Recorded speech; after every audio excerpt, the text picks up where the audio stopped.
Welcome everyone back to Pommyinoz. Hope we're all doing really well. If you are new around here, please drop a like, please drop a subscribe. It does really help the channel out. We're well on our way to reaching 2,000 subscribers. That is the aim by the start of the season. We've got about 2 months to do it. 55 days?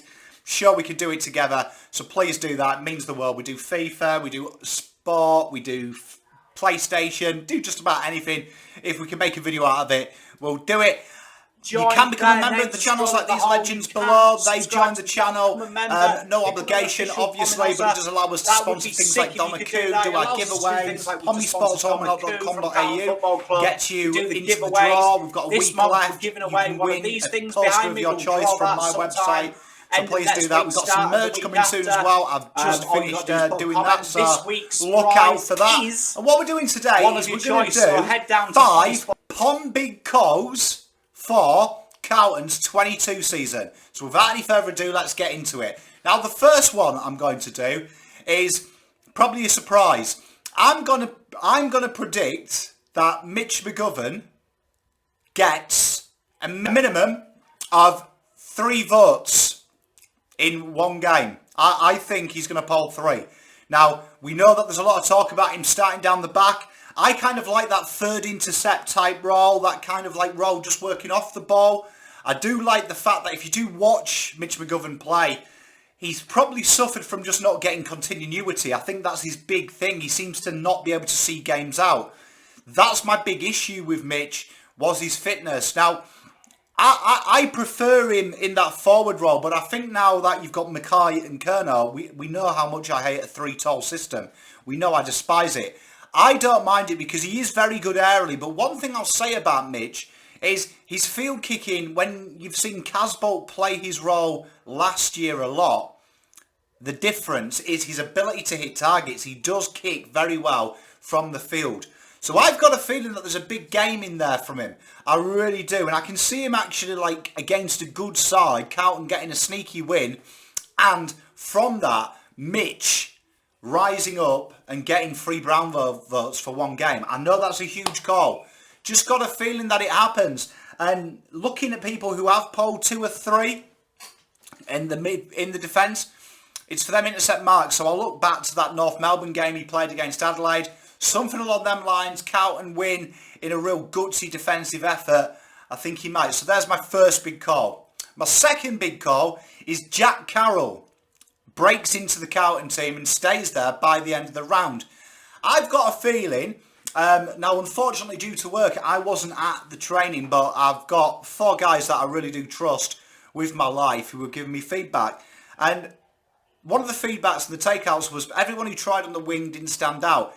Carroll did have a flutter through there and started to hit targets. Now, when we did the preview on Jack Carroll, when we signed him, if you remember, I said he's a very similar player to Jackson McRae. A guy that started out on the wing, oscillates through the midfield and has really taken to it.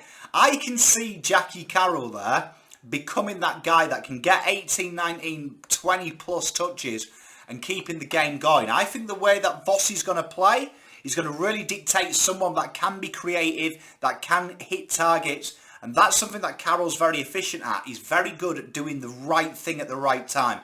And I think by the end of the year, he's built an engine, built a bit of a body. Carroll will break into that team. Prediction number 3. And you'll like this one. I predict that Harry and Charlie kick 100 goals between them. And that's a big ask, but I think they kick 100 goals between them. I think that these two together are going to go off. Now, one thing with Charlie is we know that on the Blue Abroad show a couple of weeks ago, I said I had a sneaky feeling that Charlie will be our leading goal kicker. Obviously, he's done training. People are starting to come round to the idea that he's back. Now, I think when you look at Harry and what he does, he's a supreme forward, probably one of the best in the comp. I think with Charlie does something that Harry can't do. And I think in the first 6 rounds particularly, if I'm defending Carlton, my focus is on Harry, isn't it? Charlie, I think if he builds in and he starts to get going, it's going to be a little bit like when you see Jack Darling and Kennedy play really well together. It's tough. It's a tough ask to stop. And then when you have Jesus floating through there, Jackie Martin really helping them out as well. It's a real potent forward line. So I think between them, they're going to kick 100 snaggaroos and Carlton will be laughing. It's a big call, but I do think a lot of that depends on Charlie. And I think if you've got to compete at this level, you want them type of numbers coming from your forwards. And I think we're going to get it. Number 4, and I like this one. Patrick Cripps reclaims the BNF. I've got a feeling that this year, with all that's gone on, when you've got players, when you've got Michael Voss there, what he did with Ollie Wines, and then you also take into account that a more tough brand of football, Walsh and Chera there, a less distraction for him. And also when you hear Patrick Cripps talk, I think that's a really important thing, that I want you to listen to him talk now to all the propaganda we had last year and the year before. He sounds like he's hungry, and he sounds like he's matured, and he sounds like he's seen the game for what it is and where he fits into it. And that really, really excites me. I've got a sneaky suspicion that Mr. Cripps will really come out of the blocks firing. Not saying it's going to be a 2019, 2018 type thing. I do think it's going to be very good though. And I think he's going to really relish the role that Cripps has got to play in a Michael Voss system. And I expect big things from him. I think it's going to be huge. And number 5, my final one, and I think we'll all appreciate this and really get behind this. We win a final.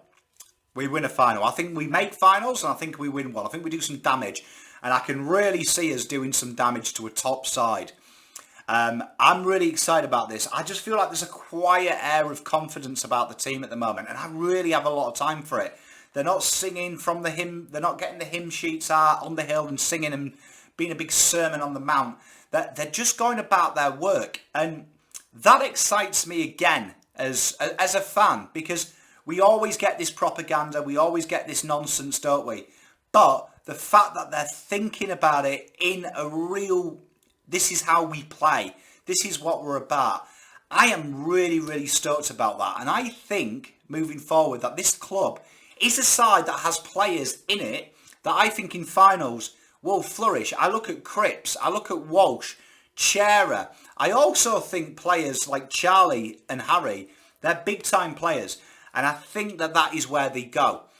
I really do think that this season Carlton make finals and win one from it, and I think that's a super exciting thing, because I think that's something that we all deserve. Honourable mentions though, before we finish up, I do think that Zach Williams is going to cement his place in Carlton's hearts. I've got a feeling that Zach Williams will kick on this year, as will Brodie Kemp. I think these two will really, really flourish at Carlton Football Club, and by the end of the year will have won their place in the hearts and minds. Obviously Mitch McGovern, I think that Mitch McGovern will start to do it, as we said with my first prediction. But I've got a good feeling about this year, guys and girls. I don't know why. I really do.